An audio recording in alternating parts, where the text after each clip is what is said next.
You know you need an emergency fund. But let's be real, the biggest question is, where do I find the extra money? What if I told you that most people can easily find $500 extra a month just by making a few minor tweaks to their daily routine? To make this happen, we are going to break down our spending into 3 distinct buckets and hunt for easy wins.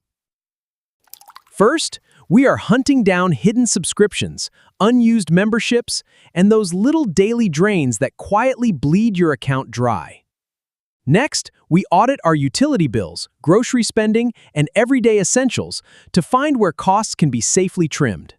Finally, we set up an automated transfer so your savings grow every single month without you having to lift a finger. So, pay the minimums on your debt for now, and stockpile your cash until you hit that $1,000 mark. Because when you have that safety net in place, you can finally breathe a sigh of relief and sleep peacefully at night. Now let us look at the classic 50-30-20 rule, which splits your income into needs, wants, and savings. First up is the 50% bucket, which covers all your absolute essentials to keep your life running. Think housing, utilities, groceries, and transportation, the absolute non-negotiables that keep your life moving. Next is the 30% bucket. This covers lifestyle choices like dining out, hobbies, and entertainment. Be careful not to confuse wants with needs. A daily coffee run or shopping spree feels good, but it isn't essential. Audit your subscriptions.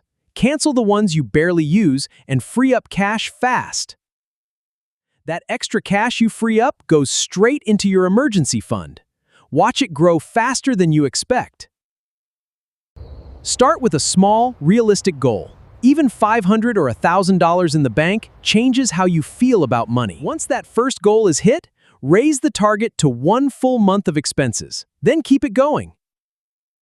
If this helped you, hit subscribe and check the link for the next step. Let's keep building.